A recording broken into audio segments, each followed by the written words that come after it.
Lots of yard work. Mr. Hassett, Yeah, I've got a few minutes. I've got a 9 o'clock, so I can't take too long. I told him we could have.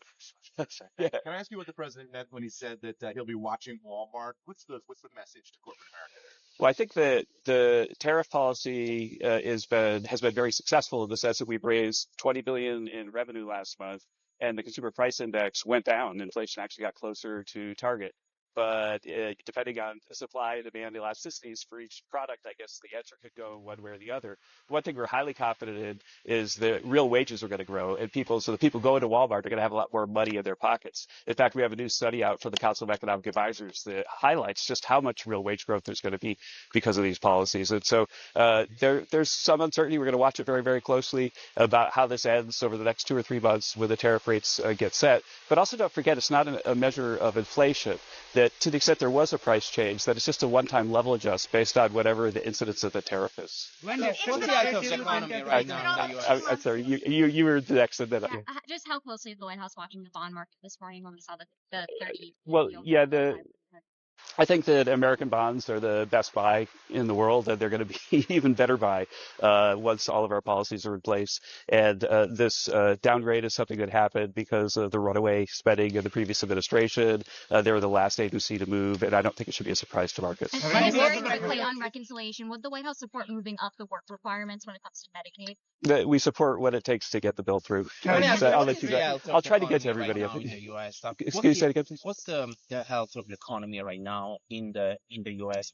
We've got low inflation, almost at target. We've got jobs numbers that have been way above expectation. We had core GDP of about 3% growth. We had a capital spending boom in the first quarter, which is something that's really kind of unprecedented. You've never seen equipment investment growth that high anywhere close to a recession. So I think that the onshoring of American production is something that has been the top priority of the president, and it's quite visible in the data already. On your trade deal negotiations with India, what are the key elements left now?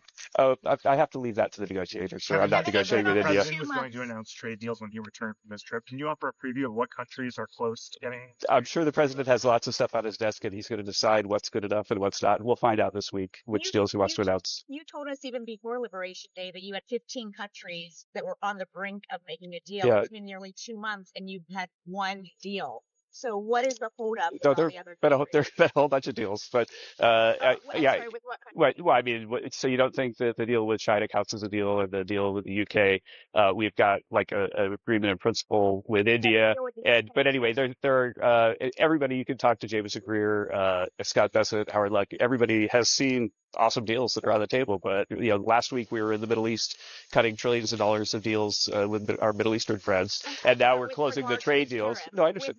Now we're closing the trade deals because the president's back in the country. So I have time for one more question. Tom Dempsey with News Nation. How important is it for the One Big Beautiful Bill to get over the finish line for the economy? And what do you say to some of the concerns that some Republicans are raising with it? Oh, I think everybody should just go read the Council of Economic Advisors report about the growth effects. It's based on the same kind of models that we used in 2017, and we pretty much nailed those growth effects, got everything right within a tenth or two. And so I think there's a lot of academic scientific credibility to the work that they're doing that says that we're going to have really high GDP growth, really high wage growth, low inflation from the supply side effects of the policies. So thanks, everybody. I got to run to at 9 o'clock. Okay. What's your message to Republicans who oppose the